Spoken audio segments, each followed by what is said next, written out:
اللهم صل وسلم وبارك على أشرف الأنبياء والمرسلين محمد النبي الأمي وعلى آله وأصحابه ومن اتبعهم بإحسان إلى يوم الدين. اللهم يا رب اشرح لي صدري ويسر لي أمري واحلل عقدة من لساني يفقه قولي. اللهم رب جبريل وميكائيل وإسرافيل فاطر السماوات والأرض عالم الغيب والشهادة أنت تحكم بين عبادك فيما كانوا فيه يختلفون اهدني لما اختلف فيه من الحق بإذنك إنك تهدي من تشاء إلى صراط مستقيم اللهم آمين. وشكانوا برياني بريس الله ورحمتي خواتان لبي خۆم بە خۆشحاڵە زانم لە حەڵقەیەکی تری بەرنامەی چاودیا بە خزمەت جەنابتان بگەمەوە کە لە ئەڵلقەکانی پێش و پانتایەکی زۆرمان تەرخان کرد بۆ قسەکردن لەسەر باسی پێغەمبەری خوا ئادەم سەلامی خوای لەسەر بێت و کۆتاییمان بۆ مەسەلەی هێنا پێم وایە ئیتر زۆر نەچینە ناوردەکاری هەنگێ تەفاسیل و بەتایبەتی چیرۆکانێکی زۆری ئیسرائیلیاتی لەسەر باس کراوە لە تەورات و ئینجیلەوانەیەکەوە لەوە ئەچێ هەر خۆیان دروستیان کرد بێ هیچ سەنەدێک و هیچ پشتیوانێکی وای نییە کە بیسەلمێنێ و حکایەتانە ڕاستە بۆ ئێمە خۆمان زۆر لە قەرێ و مەسەلانە ناین شتێک کە زانستی نەبێ و بە بەڵگە نەسەلمێدێ حەز ناکەین خۆمان لە قەرەی بدەین. ئەوەی کە لە ئەڵلقەیە لە خزمەت جەنابتانە باسی کەین ئەوەیە کە لە دوای وەفاتی ئادەم سەلامی خوای لێبێ وەفاتی خێزانەکەی کە دەڵێن بە ساڵێ لە دوای خۆی وەفاتی کردووە و هەر باسمان کرد لە سەردەمی ئەوە قابیلی کوڕی ئادەم هابیلی برای خۆی کوشت کە بوو بە سونەتێ بۆ کوشتن کە پێغەمبەری خوا سەڵات و سەلامی خوای لەسەر بێ فەرمێ لەو کاتەوە هەتا ڕۆژی قیامەت هەچ کەسێ هەر زەلامی کە بکوژێت بەشێک لەو تاوانە بۆ قابیلە تێ چونکە ئەو یەکەم جار ئەم سونەتە خراپەی سونەتی کوشتنی ئینسانی داهێنا و هەچ کەسێکیش مرۆڤێک بە ناحەق کوژێ و خوای گەورە لە قورئانە فەرمێ فەکەئەنەما قەتەلە الناس جەمیعا وەکوایە هەموو خەڵکی کوشت بێت. و لە دوای ئەوانەوە نەوەکانیان ئیتر لەسەر زەویدا بەردەوام لە زیادبوو نابوون و زیان کرد خۆیان تەمەنیان ئێجگار زۆر بوو سەرزەمینیش چۆڵەوانێکی باش بوو بۆ ئەوان خوای گەورە هەموو وەسائیلی ژیان و بەرەکەتی بۆ ڕشتبوون بۆی ئامادە کردبوون بۆ یەکە زۆر بە زۆری بە پەلە بە خێراییەکی زۆر وەچەکانیان یەک لە دوای یەک ئەکەوتەوە تەمەنیان زۆر بوو هیوا هەبوو چەند وەچەی بە دوای خۆیان ئەبینی. لە دوای ئادەمەوە باسی پێغەمبەرێکمان بۆ کراوە ئەویش بە ناوی ئیدریسەوە سەلامی خوای لەسەر بێت کە هەنگێ لە زانایان ئەڵێن لە بینی ئادەم و نوحا بووە هەنگێکیش دەڵێن نەخێر لە دوای نوحاوە بووە. ئیدریس سەلامی خوای لێبێ لە قورئانی پیرۆزە خوای تەبارەک وتەعالە لە دوو شوێنە ناوی دەبات لە سوورەتی ئەنبیا ئایەتی 85 و 86 دەفەرمێ ئەعوذ بالله من الشیطان الرجیم وإسماعیل وإدریس وذا الكفل كل من الصابرین. ناوی ئیدریس دێنێ ئیسماعیل و ئیدریس و ذا الكفل كل من الصابرین ئەڵێ وانە هەمویان لەو بەندانە بوون کە خۆڕاگر و بە سەبر بوون لە بەرباری خوایە. لە جێگەی کەشە لە سوورەتی مەریەما دەفەرمێ وەذکر في الكتاب إدريس إنه كان صديقا نبيا ورفعناه مكانا عليا. ئەفەرمێ لە قورئانە باسی ئیدریسیان بۆ بگێڕەرەوە بۆیان بکە ئەو قورئانی کە من بۆم نادویت و بۆم باسکردی تۆش بە ئومەتەکەتی بگێنە باسی ئیدریسیان بۆ بکە کە پیاو چاکێکی صدیق بۆ پێغەمبەریش بۆ صدیقا نەبیە نافەرمێ ڕەسوول بۆڵێ نەبی بووە وەرەفعناه مەکانا عەلیە و بەرزمان کردەوە بۆ جێگەیەکی زۆر بەرز. طبعا ئێمە حەدیثی پێغەمبەرمان هەیە سەڵات و سەلامی خوای لەسەر بێ حەدیثی صحیحمان هەیە کە پێمان ئەفەرمێت نوح سەلامی خوای بێ یەکەم سەلامی خوای لەسەر بێت یەکەم نێردراوە یەکەم ڕەسوولە یەکەم پەیامنێرە کە لەلایەن خواوە بۆ خەڵک نێردرا بێت بە حەدیثی صحیح ئەمە لای ئێمە سەلمێداوە ئەبوو هورەیرە ڕەزای خوای لێبێ بۆمانە گێڕێتەوە لە پێغەمبەرەوە صلی الله علیه وسلم کە ئەفەرمێ باسی قیامەتمان بۆ دەکات کەوا چۆن خەڵکەکە لە تاو ناخۆشەکانی قیامەت پەنا بۆ پێغەمبەرەکانە بن کاتێک کە دەچنە لای ئادەم ئەڵێن بە تۆ باوە گەورەمانی بەشکم شەفاعەتێکمان بۆکەی خوا لەم بەڵاو ناڕەحەتی ڕزگارمان بکات.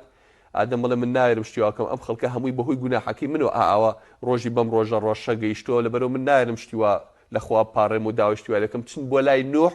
ئەو یەکەم پێغەمبەرێکە کە خوا ناردبێتی بۆ سەر ئەرز. حەدیثەکەش دەفەرمێ فەیەئتونە ئادەم فەیەقول خەڵکەکە دێن بۆ لای ئادەم ئادەمیش پیان دەڵێ اذهبوا إلى نوح بڕۆن بۆ لای نوح فەیەقولون یا نوح أنت أول الرسل إلى أهل الأرض خەڵکەکەش بە نوح هەڵێن ئەی نوح تۆ یەکەم پێغەمبەرێکی کە خوا بۆ سەر خەڵکی ئەرزی ناردووە یەکەم پەیامبەرێکی ڕەسوول نەک نەبی. طبعا ئێمە فەرقێکەی لە بینی ڕەسوول و نەبیە هەموو ڕەسوولێک نەبیە بەس شەرط نییە هەموو نەبیەک ڕەسوول بێ.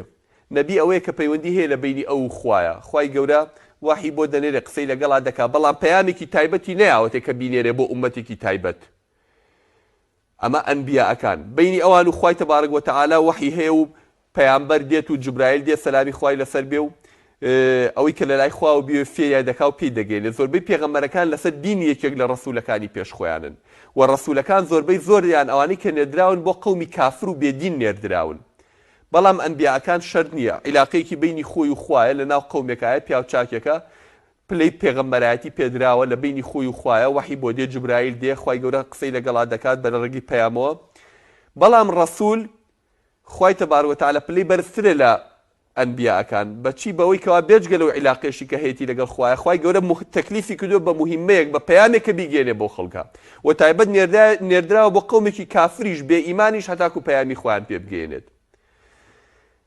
نوح سەلامی خوای لەسەر بێت یەکەم ڕەسوولە کە خوای گەورە ناردوێتی بۆ سەر خەڵکی ئەرز یاخود بۆ ئاگادارکردنەوەی خەڵکی سەرزەوی چونکە هەتا سەردەمی نوح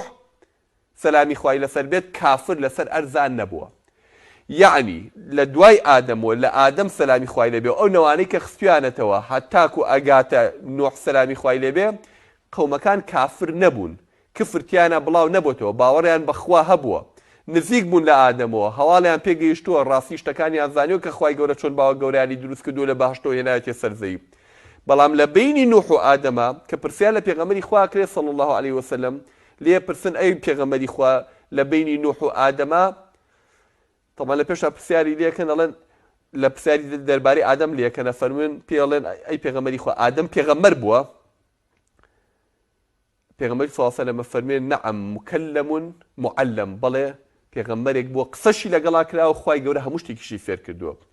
اینجا پرسیار لە پێغەمبەرەکەن صلی الله علیه وسلم پێڵێن ئەفەرموون کەی چەند یاخود چەند لە بینی ئادەم و نوح هەیە مسافەی بینی ئادەم و نوح چەندە وەکو لە یەکی لە ئەڵقەکانی پێشووتریشە ئاماژەمان پێکرد پێغەمبەری صلی الله علیه وسلم ئەفەرمێ لە وەڵامە ئەفەرمێ عەشەرەت قوڕون ئەفەرمێ دە قەڕن لە بینی نوح و ئادەمایە و پێشیان پرسیاری کەشی دەکەن ئەفەرموون ئەی لە بینی نوح و ئیبراهیمە سەلامی خوای لێبێت چەندی ترا فەرمووی هەر دە قەڕنی تریان لە بینایە.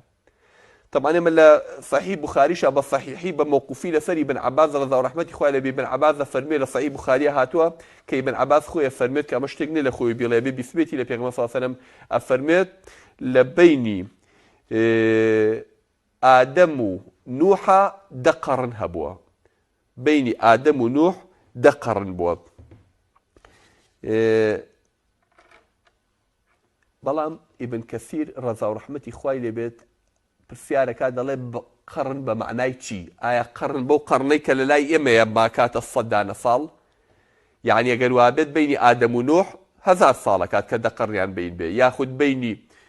نوح و ئیبراهیم 1000 ساڵەکات کە ئێمە پێمان وایە وانییە بە هیچ شێوە چونکە ئێمە سەیری قورئان بکەین خوای گەورە کەلیمەی قەڕن یاخود قڕونی بە جیل هێناوە بە میلەتێ بە حەزارەتێ بە جیلێ بە ئومەتێک کە هاتووە ڕۆشتەوە بە یەک قەڕن حسابی کردووە. قڕونن بەینە ذالکە کەثیرە خوای گەورە فەرمێت چەندین قڕونی کە کەم بەسی پێ لەو ئومەتە و لەو میلەتانەیە کە لە بینی ئەوانە هاتووە لە نوحەوە هەتاکو ئیبراهیم سەلامی خوایان لەسەر بێ یاخود هەتاکو موسا سەلامی خوای لەسەر بێت.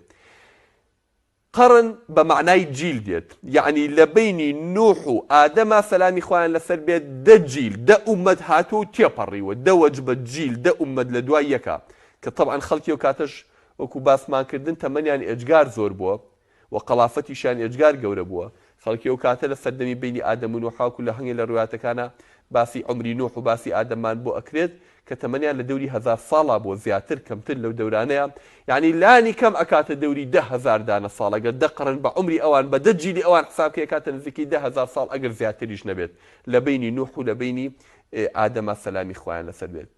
و لە بینی نوح و ئیبراهیمیشە سەلامی خوایان لەسەر بێت دە قەڕنی ترە بەڵام بە قەڕن بە عمری ئەو جیلانەی ئەو کاتە کە فەرقی کردووە لە دوای لافاوەکەوە وەکو لەوەی پێش لافاوەکە تەمەنی خەڵک گۆڕاوە. باش بینە سەر باسی ئیدریس وتمان ئیدریس سەلامی خوای لەسەر بێت پێغەمبەرێک بۆ لەو بینەیە زۆر لەسەری نەهاتوە حەدیث و شتی وام لەسەر نییە بەڵام یەک حەدیثی صحیح هەیە کە پێغەمبەر صلی الله علیه و سلم دەفەرمێ لە شەوی میعراجە کە خوای گەورە بردمی بۆ ئاسمان و ئاسمان گەڕامە فەرمێ لە ئاسمانی چوارەمە ئیدریسم بینی خوای گەورە دەفەرمێ بەرزمان کردوێتەوە بۆ شوێنێکی زۆر بەرز وەڕەفعناه مەکانەن عەلیە. لە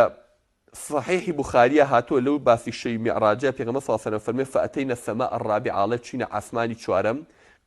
قيل من هذا يا جبريل ياخذ قيل من هذا قيل جبريل برسيان كر أما كيوتيان جبريل قيل من معك قيل محمد برسيان كرا جبريل كيد لقلايا أيش فرمي محمد صلى الله عليه وسلم لقلايا كاتك هاتشت عثماني شوارم قيل وقد أرسل إليه قيل نعم برسيان إليك كراو ببيغمر محمد يعني بيش بيغمراتي كي بلا كراو ببيغمر قيل مرحبا بيوت يعني يخوا بخير بي ولا نعم المجيء جاء يخوا بخير بيت بيو قيمي خيري لقال خويا هناوا بيغمر صلى الله عليه وسلم فرمي فأتيت على إدريس فسلمت عليه لعثماني شوارما تشوم إدريس بني وسلام ليكر أيش فرموي فقال فرموي مرحبا من أخ ونبي يخوا بخير بيت برايك وبيغمري كي نازدار عزيزي كهاتويت كواتا لدرباري إدريس بس حديث مان هيك بس صحيح بيمان جيشت بيت بيغمر صلى الله عليه وسلم فرمي لعثماني شوارما لشي معراجة إدريس مدي والسلامي خواي لسلبي زۆر لە زاناکان باسی ئەوە کەنەڵێن ئیدریس یەکەم کەس بووە درومانی داهێناوە یەکەم کەس بووە کەشتی نووسیوە قەڵەم و یاخود نووسینی بەکارهێناوە زۆر دەنە پاڵی کاڵن کابرایەک بووە زۆر لە عیلم و سەقافەت و حەزارەت لەسەر دەستی هاتووە و پێشان وایە کە کوێتە بینی نوح و ئادەمەوە ئەگەر لە بینی نوح و ئادەما بۆ تاکیدین کەوا ڕەسوول نییە بەس تەنها نەبیە وەکو خوای گەورە فەرمێ صدیقا نەبیە بەڵام ئەگەر لە دوای نوح بێت سەلامی خوای لەسەر بێ احتیمال هەیەکەوە کەوا ڕەسوولیش بوو بێت نەک تەنها نەبی زۆر لەسەر ئەوە ناڕۆ هیچ معلوماتێکمان نییە لە کتێبەکانی بەنی ئیسرائیل هەنگشتی دەربارە باسکراوە هەنگشتی خرافەتی دەربارە باسکراوە مەلایکەتی هەڵی گرتووە لەگەڵ خۆیان بردوێتی بۆ ئاسمان و لە ئاسمانە مەلایکەتی مردن هاتۆ بینیوێتی و ئەمانە وتوێتی ئەوە چیە وتێتی ئیدریسە وتێتی دێ من هاتووم ڕۆحیم کێشم ئەوەی سا چێکە لە ئاسمانی چوارەوە ئەم قسانە هیچ سەنەدێک و بەڵگەیەکی وای نییە هەتاکو ئێمە بە صەحیح حسابی بکەین ئەوەی کە لەسەرێتی ئەو دوو ئایەتێ لەگەڵ حەدیثەی پێغەمبەرە سەڵات و سەلامی خوای لەسەر بێت پاشان دینە سەر سەردەمی نوح لە سەردەمی نوحا کارەساتێکی زۆر گەورە ڕوئەدات کە سەر لە نوێ مرۆڤایەتی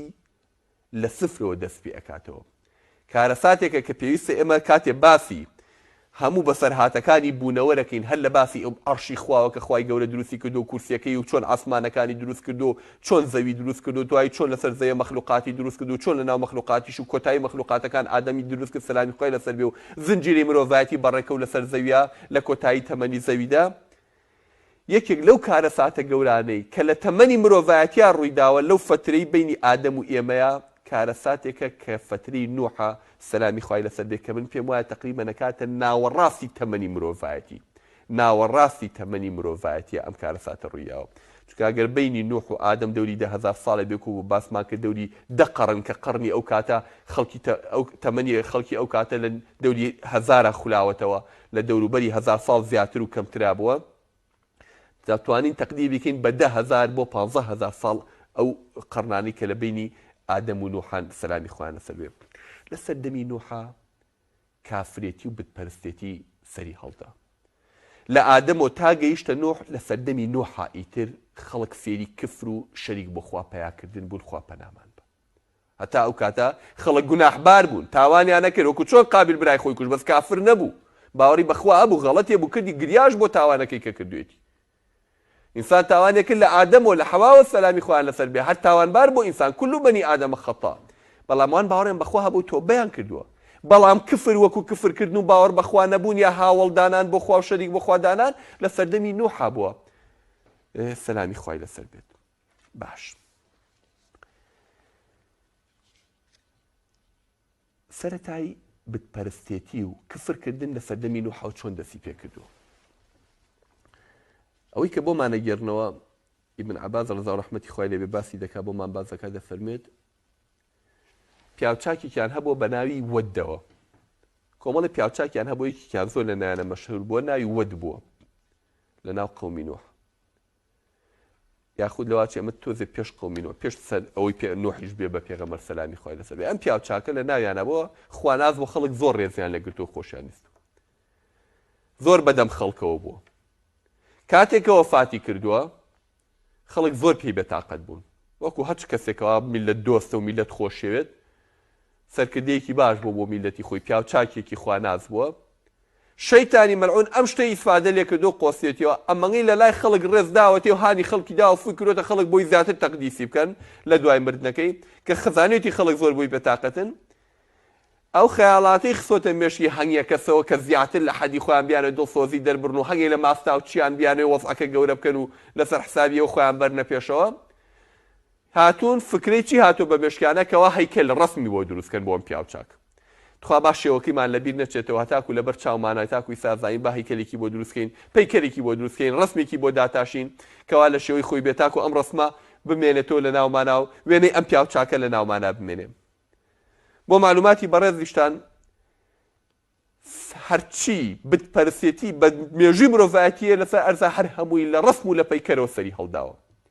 هەمووی لە جوانی پەیکەرێکەوە لە خۆشەویستی پەیکەرێکەوە کە دروست کراوە بۆ کەسێکی خۆشەویست وای لێ هاتووە تەقدیس و ڕێزێکی زیاتر هەتاک وای لاتەوە مەرحەلە بە مەرحەلە بۆتە مای ئەوەی کەوا بکرێ بە خوایەک نەعوذ بالله و لە لای خەڵکەوە بپەرسترێ ئەمانیش هاتوون ئەم پەیکەرەیان دروست کردو بۆوەت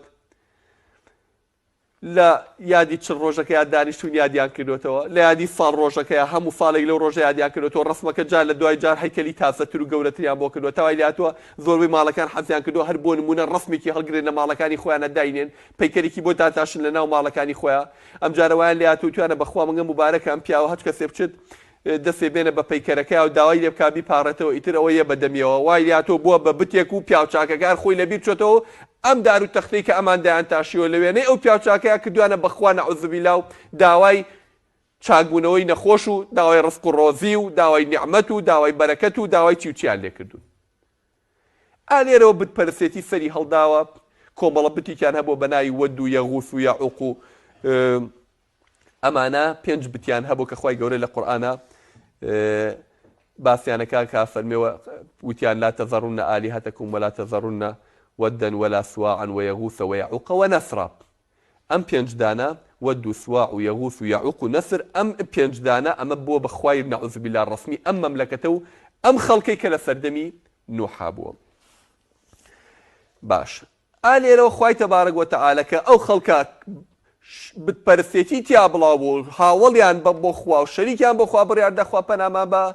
موجبی ئەوە بوو وعدەکەی کە کاتی خۆی بە ئادەمی فەرموو فإما يأتينكم مني هدى فمن تبع هدايا فلا خوف عليهم ولا هم يحزنون هەچ کاتی ئەوم نادە سەرزەوی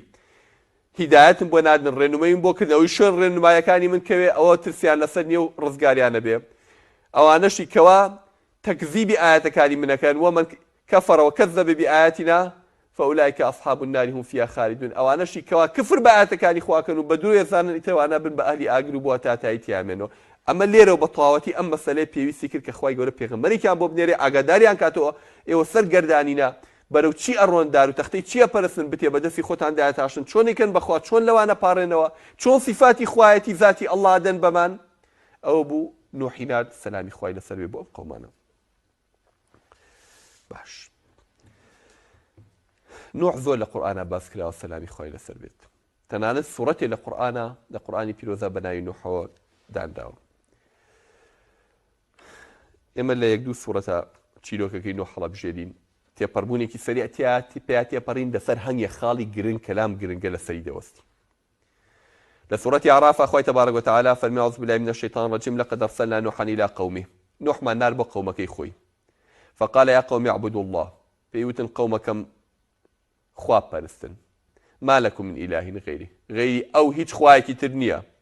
إني أخاف عليكم عذاب يوم عظيم تسن دووچار و گرفتاری عذابی ڕۆژێکی گەورە ببن كيج روجي قيامته قال الملأ من قومه دائم ملأ كخواي جورا بملأ يعني ده صلاة دار كان ده سوبيا وانا جورا كان واني سروا بياو معقولة كان او انا يكم جار هاتون بقش بيغمرة كان قال الملأ من قومه جماعتي ده صلاة دار كان وتيان إنا لنراك في ضلال مبين اما سيعشان سيدي دكين كابرايكي قمراي سليو شواء ودبينين قال يا قومي ليس بي ضلال وتي قومكم خزمكم ملتكم قمرانيم سلشواونيم ولكني رسول من رب العالمين نێردراوێکم لەلایەن پەروەردگاری هەموو جیهانەکانەوە بۆ ئێوەی ناردوم تایبەت وبلغكم رسالات ربي پەیامی خواتان پێ بگێنم وأنصح لكم ئامۆژگاریتان بکەم وأعلم من الله ما لا تعلمون ئەوەشی من نەیزانم لە خوا فێری کردوم ئێوە نایزانن ئەو عجبتم أن جاءكم ذكر من ربكم على رجل منكم لينذركم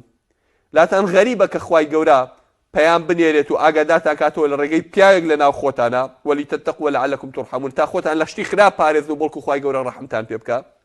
فكذبوه بدروا خسوتيان تدروك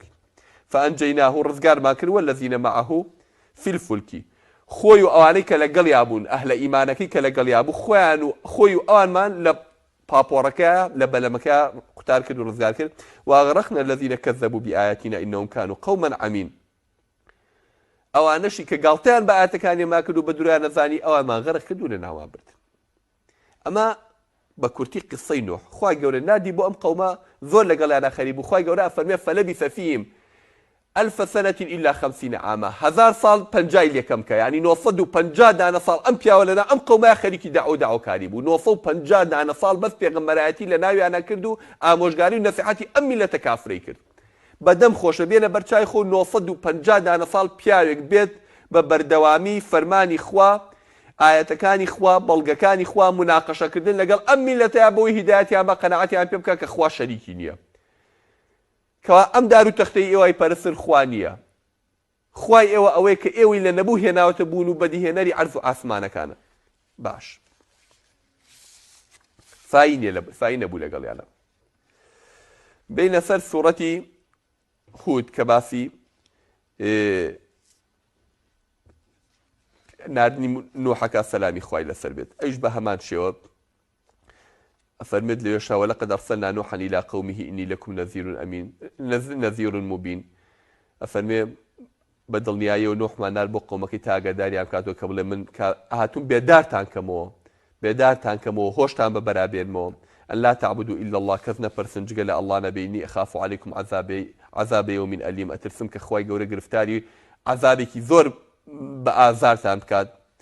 فقال الملأ الذين كفروا من قومي ما نراك إلا بشرا مثلنا وما نراك اتبعك إلا الذين هم أراذلنا بادي الرأي وما نرى لكم علينا من فضل بل نظنكم كاذبين. ده صلاة دارا كانت چیان پێڵێن دەوڵەمەنەکان و پیاما قوڵان ئەڵێن چی؟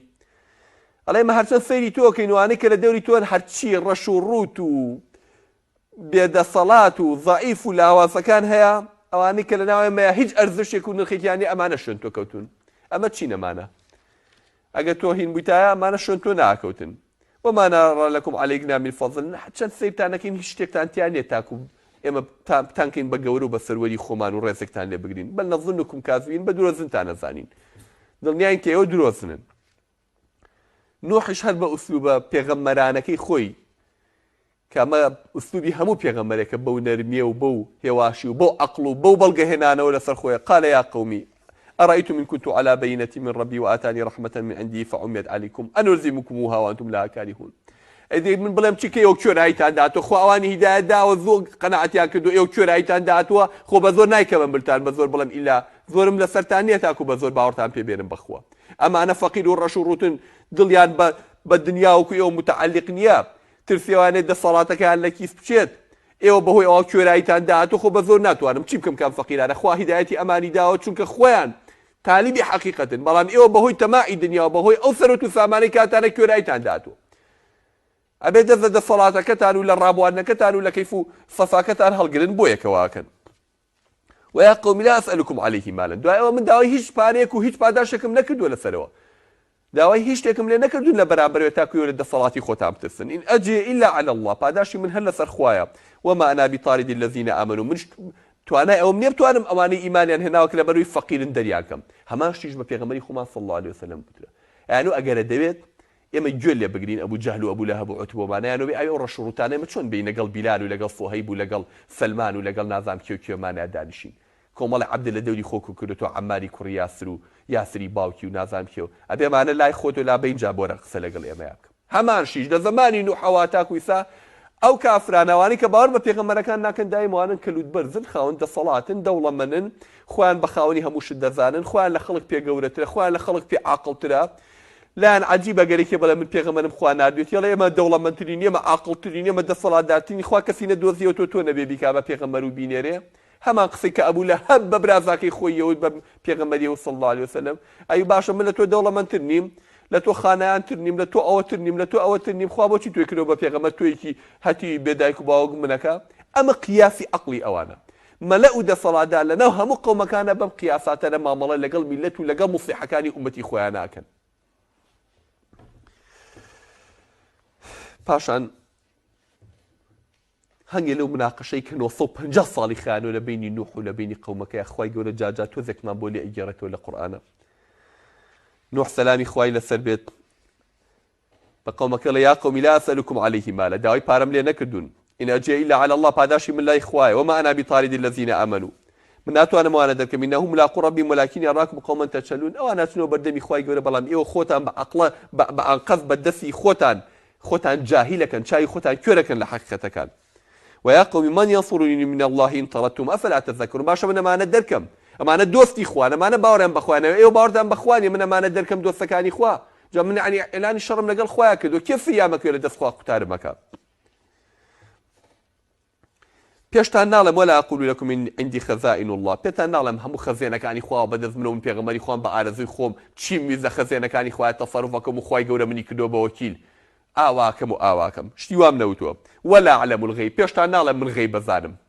ئیدعایەمانە هیچ ناکەم، ولا أقول إني ملك، قەتیش نەموتۆ من فریشتەیەکی خوامنی ناردووە، ولا أقول للذين تزدري أعينكم لن يؤتيهم الله خيرا، پێشتان ناڵێم ئەوانەی کە ئێوە بەسووکیان سەیرەکەن کەوا خوای گەورە پاداش و خێریوان نایەت و یاخود ئەوانە ناکا بە گەورە و سەروەر و سەرداری ئێوە. الله أعلم بما أنفسهم إني إذا لمن الظالمين، خوای گەورە خۆی زانێت چی لە ناو دڵی ئەوانایە و چیش لە ناو دڵی ئێوەیە. ئەوانیش بە نوحیان وت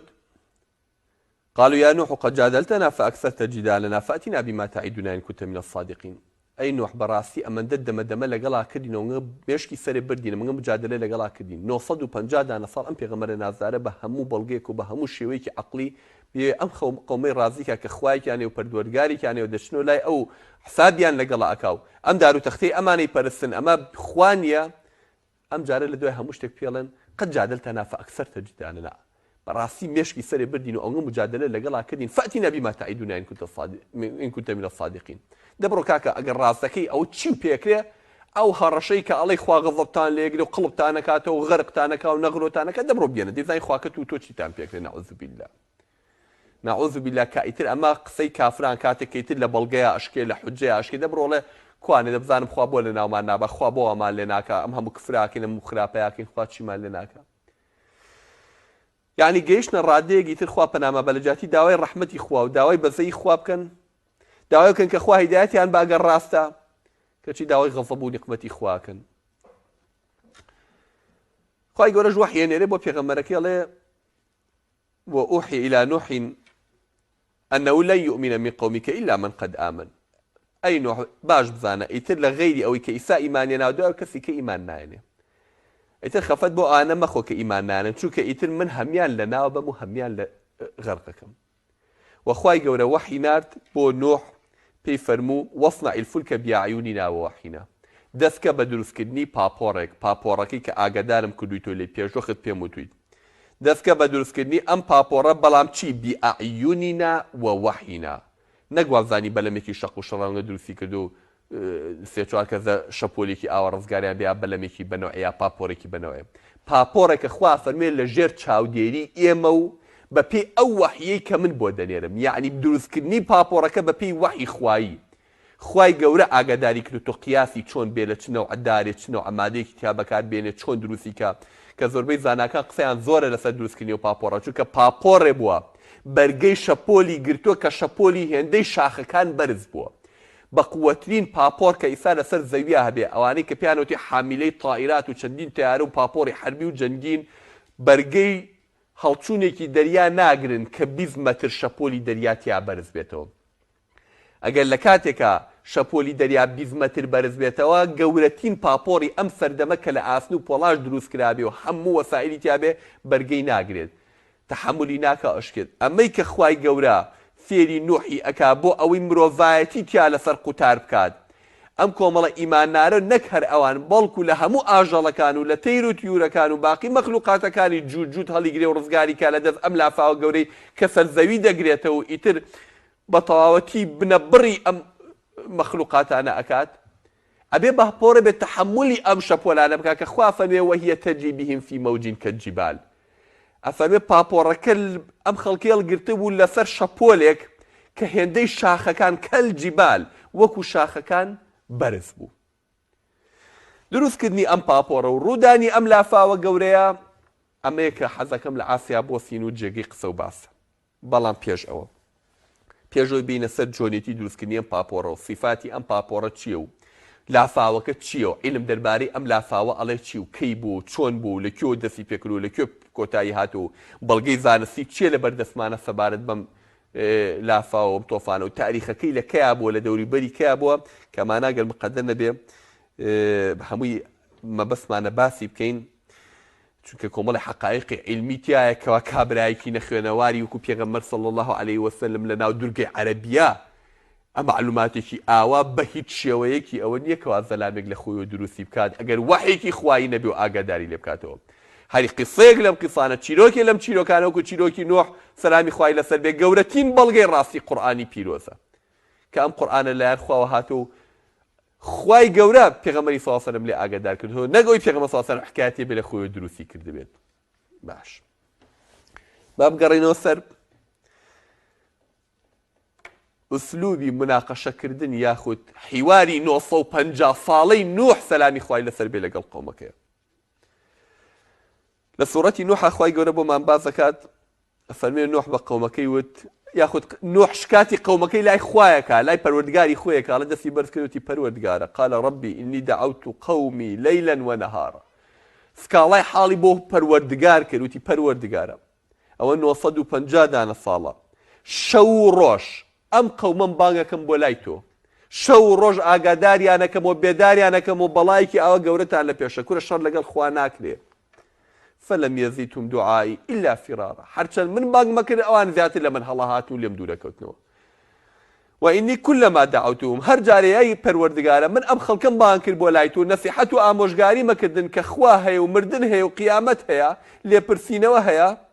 لتەغفرە لەوم بانگ مەکردن بۆی لیان خۆشببین ڕێگەی لێ خۆشببوونی تۆیان پیشان بم جعلوا أصابعهم في آذانهم پەنجەکانیان هەموو خستە گوێچکان ناژڵێ پەنجیانە خستە گوێچکان لە پەنجەکانیان یعنی ئەمەنگە بە تووی محاولانە کرد گوێی خۆیان بگنەوە بوو هەموو پەنجیان بخەنە گوێچکە و بەس گویان لە نوح نەبێ 950 ساڵ ئەم پیاوە ئامۆژگاری کردن 950 ساڵ بە ئوسلوبێکی نەرمی هادیئی لەسەر خۆ هاتووە بەڵگەکانی خوا و معجزاتی کەونیان پیشانەیە کە ئیسا لێرە ئاماژەی پێ ئەکات جعلوا أصابعهم في آذانهم پەنجەکانیان خستە گوێچکەکانیانەوە واستغشوا ثيابهم کراسە گوجلەکانی بەرگەکانیان پۆشاکانیان یا بەسەریانە وأصروا واستكبروا استكبارا پشتیان هەڵە کرد و لوتیان بەرزەکرد لە ئاسما گاڵتەیان بە عەقڵی منەهاو ثم إني دعوتهم جهارا پاشان پەروەردگارە بە ئاشکرا جار ئەچوم شەو ڕۆژە چوومە ماڵیان و یەک بە یەک نەسیحەتم کردوون کەمە فاینە بەم جارە بە ئاشکرا و بە کۆمەڵ قسەم بۆ کردن بە ئاشکرا ثم إني دعوتهم جهارا بە ئاشکرا قسەم بۆ کردن ثم إني أعلنت لهم وأسررت لهم إسرارا اینجا لە لایکەوە بەنهێنی یەک بە یەک لەم لاوە بە ئاشکرا ینی ئوسلوب نەما بە شەو بە ڕۆژ بەنهێنی بە ئاشکرا پەروەردگارە هەموو شتێکم لەگەڵا ئەوێ حجە ینی هێشتا ئەمەیە لای خوای گەورە ڕووزەر نەبێ خوا پێی نەڵێ باشە تۆ بە باشی بە ئەرکی خۆت و بە واجبی خۆ هەڵنەساوین 950 ساڵە خەریکە لەگەڵم قەومەیە ئەوێ ئامۆژگاری میلەتەکەی خۆی کە مەسلحەتی ئەم میلەتەیە کە چیوان گاڵتەیان بە عەقڵی ئەو دێت فقلت بە پەروەردگاری ئەڵێ سکاڵای حاڵی خۆیەکەی نەخۆ خوای گەورە ئاگای لێیە دەزم سکاڵای حاڵی خۆیەکە لای پەروەردگاری فقلت استغفروا ربكم إنه كان غفارا پێم وتن داوای لێبوردن لە پەروەردگارتان کرد خوا لێبوردەیە لێتانە بوورێ ئەم گوناحانەی ئێوە ئەیکەن ئەم هەموو تاوانە بەم ڕۆژگارە ڕزق و ڕۆزی خوا بەسەرتانە دابارێ کە چیوا چەند سوپاسی دار و تەختەیەکن کە بەدەستی خۆتان داتان کێشاڵێ وەڵا ئەم ڕزقمانەیە وەڵا ئەم دەفعی بەڵامان لەسەرەکە وەڵا ئەگەر نەخۆش کەوتین ئەم چاکمانەکاتەوە وەڵا ئەم بەهانەمانەوە دی ئەم بارانمان لە ئاسمان بۆ بارێنێ خوایەکی بەڕەحم کە پەروەردگاری ئێوە بەدیهێنەری ئێوە بەم ڕۆژگارە نیعمەتی ئێوە بەسەر ئێوە دابارێ کەچی بەم ڕۆژگارە پۆخڵەواتی ئێوە بۆ لای خوا سەرەکەوێ تاوانی ئێوە بۆ لای خوا سەرەکەوێ کەچی هەر بە سەبریشە لەگەڵتانە داوای لێبوردنی لێ بکەن لێتان خۆشە بێ يرسل السماء عليكم مدرارا اگر ايوه استغفر الله بكن فقلت استغفروا ربكم انه كان غفارا اگر ايوه استغفر الله بكن وداوي لبردن لخواب كن يرسل السماء عليكم مدرارا باراني بليزمتان لعثمان وبسرابا اباريني ويمددكم باموال وبنين اولاتانياتي مال سامانتانياتي ويجعل لكم جنات ويجعل لكم انهارا باختانياتي بستانتانياتي ئەو چەم و ڕووبارانەتان هەموو بۆ ئێنێت بۆ ئاوەدانەکاتەوە بەژێر پێتان بڕوە عەرزتان بۆ سەوزەکات ما لەکم لا تەرجونە لله وەقارا باشە بۆ ڕێز و حورمەتی پەروەردگارتان ناگرن بۆ داوا لە پەروەردگارتان ناکەن کە لێتان خۆش بێ بگەڕێنەوە بۆ لای وقد خلقكم أطوارا لحالك كأو قوناغ بقوناغ إيوي دروس كردو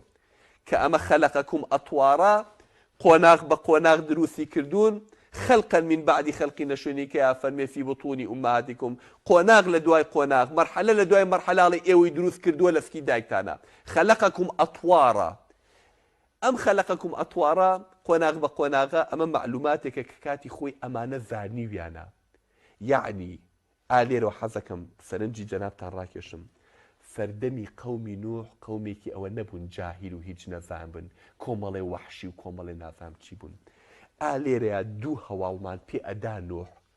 بە دووشت گەورەی و عەزەمەتی خوا پیشانی قەومەکەیە بە دوو نیشانە کە هەردووکی دەلیلی ئەوەیە ئەم قەومە زۆر پێشکەوتوو بوون لە ناحیەی عیلمەوە یەکەم ئەوەیە پێیان ئەڵێ خەلەقەکوم ئەطوارا ئەڵێ ئێوە باشە بینن بە چاوی خۆتان ئەبینن کە ئێوە قۆناغ بە قۆناغ لەسکی دایکتانە دروستی کردوون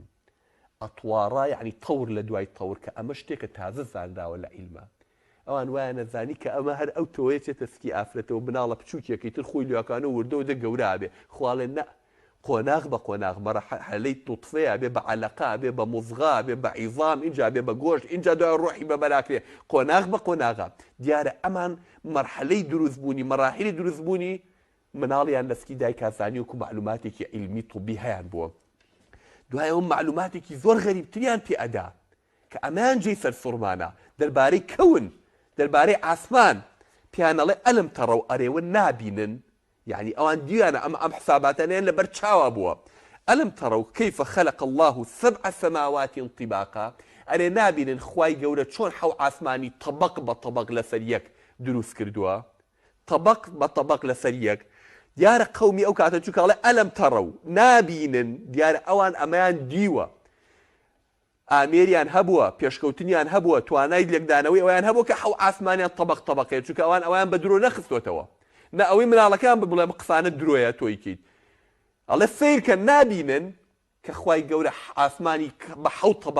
طبق لەسەرتانەوە دروست کردووە و معلوماتێکی غەریبتریان پێ ئەدا ئەفەرمێ وجعل القمر فيهن نورا وجعل الشمس سراجا ومانگی لەناوە کردووە بە نور لەناو حەو ئاسمانەکەیە و خۆری کردووە بە چرا بە سیراج ئەم معلوماتە بەڕاستی زۆر مهمە لێرەیە چۆن نور لە زمانی عەرەبیە بریتیە لە شتێک کە تیشکەکەی ئەسڵی نەبێ ڕووناکیەکەی ضەو سیراجەوەیە چراکە کاڵە خۆری کردو بە سیراج یعنی بە چرایەک یعنی ڕووناکیەکەی ئەسڵیە لە خۆیەوە دەرەچێت بەس نور بریتیە لە عەکسکردنەوەی نورێکی ئەسڵی یعنی خۆی نوری نییە یعنی مانگ خۆی ڕووناکی نییە بەڵکو ڕووناکی شتێکی ترە عەکسەکاتەوە بۆیڵێ وجعل القمر فيهن نورا مانگی لەناو ئاسمانەکەیە کردو بە ڕووناکی وجعل الشمس سراجا بەڵام خۆری کردو بە چرایەکە خۆی تیشکەکە ئەدا یعنی ئەمە پێشانەڵێ ئەلم تەڕەو نابینن بە چاو یعنی قەومەکە ئاگادارەکاتۆ لێ بە چاو سەیرەکەن خۆر ئەو تیشکە وەکو چرایەک ڕووناکی و گەرمی ئەدا بەڵام مانگ تیشکی ئەوە وەریەگرێتەوە ئەیداتەوە بە ئێوە یعنی سەیری دروستکردنی مانگ و خۆرکەن کە بەسەرتانەوەیە چۆن ئەم گەرما و وزەی لێوە دەرئەچێ ڕووناکی لێوە دەرەچێ ئەیدا بە مانگ تیشکەکە و عەکسیەکاتەوە بە ڕووناکی و بە نورەوە ئەیدا بە ئێوە یعنی ئەم معلوماتە کەونیە لە لای ئەوان ئاشکرا بووە کەوا خۆر تیشکەکەی ئەسڵیەوی خۆیەتی بەڵام مانگ تیشکی ئەوە عەکسی دەکاتەوە دەیدا بە ئێمە و معلوماتێکشمان پێ دەڵێ حتا ئەمڕۆ ئێمە لە لامان هێشتا نەسەلمێنراوە پێمان ئەڵێ خۆر و مانگ هەردووکیان وان لەناو هەر حەو ئاسمانەکەیە نەک تەنها لەناو ئاسمانی یەکەمە ئەڵێ وجعل القمر فيهن يعني في السماوات السبع مانگی لە ناویانە ناڵێ لەناو ئاسمانە ئەڵێ لەناو هەر حەو ئاسمانەکەیە کەواتە یەک حەل هەیە بۆ مەسەلەی لە ئەڵقەکانی پێشوە باسمان کرد وتمان لە کاتێکە ئەمە ئەبێت کە ئاسمانی یەکەم دەوری زەوی داوە ئاسمانی دووەم دەوری ئاسمانی یەکەمی داوە یعنی ئاسمانی زەوی خۆمان وا لە ئاسمانی یەکەمە ئاسمانی دووهەم دەوری ئەوی داوە سێهەم دەوری ئەوەی داوتمان وەکو ئەڵقە پیاس طبق لە دوای یەکەوە ئاسمانەکان ئەو دەوری ئەوی داوە ئەوی کە دەوری ئەوی داوە هەر بەم شێوەیە ئەبێت کە بڵین مانگ و خۆر و ئەو ئەستێرانی کۆمەڵی خۆر کە ئێمە ئەیان بین و ئەم مەجموعە ئەستێرە ئەکەونە ناو هەر حەو ئەستێرەکەوە ئێمە وتمان لە کاتی باسی ئاسمانمان کرد وتمان خوا پێمانە فەرموێ بەس ئاسمانی دنیا ئەستێرەی تیا دروست کردووە یعنی ئاسمانی دووەم و سێم ئەم ئەستێرانەی تیان نییە نازانین چی تایە ئەفەرمێت وزينا السماء الدنيا بكواكب ياخذ زينا السماء الدنيا بمصابيح ئەفەرمێ ئاسمانی دنیام کرد چرام تیا دروست کردو چرا خارم تیا دروست کردو کە ئەستێرەکانن بەس ئاسمانی دنیا مادەم ئەفەرمێ خۆر و مانگوان لەناو هەرحەو ئاسمانەکانە کەواتە ئاسمانی یەکەم وا لەناو ئاسمانی دووەمە دووهەمیش لەناو سێمە سێمیش لەناو چوارە وەکو ئەڵقە پیاس چۆن ئەم دەوری ئەویداوە ئەو لەو گەورەتر ئەویان بچووکترە لە ناویە بەم شێوەیە ئەم معلوماتە وردا لەو سەردەمەیان نوح پیشانی کێیە قەومەکەیە لە ئێوە نابینن ئەم معلوماتانە ئەزانن کە خوا ئەم کەونەی ئاوا دروست کردو چۆن کفری پێەکەن بۆیان بازەکە کە ئێوە لەسکی دایکتانە قۆناغ بە قۆنا خۆتان ئەیبینن ئەزانن کە دروست ئەکرێن کەواتە نوح سەلامی خوای لەسەر بێت نەچۆ بۆ قەومێکی جاهیل ئەسڵەن قەومێک بوون دیقەتی شتێکی تر بنتیایە دەسەڵاتدار و دەوڵەمەندەکان ئەڵێن ئەم ڕەزیلان ئەم هینانەتی ئەڕازیلونە ئەم ضعیف و لە ڕوولات و فەقیر و نەدار و هینانە چێ باوەڕیان بە تۆ کردووە لە دەوری تۆن لێرێ ئاماژە بە شتێکی ترەکری ئەمە حەقیقەتی کەمان بۆ دەرەکەوێت کە لە سەردەمی نوح سەلامی خوای لەسەر بێ فەرقی طەبەقی هەبووە چینایەتی هەبووە جیاوازی چینایەتی هەبووە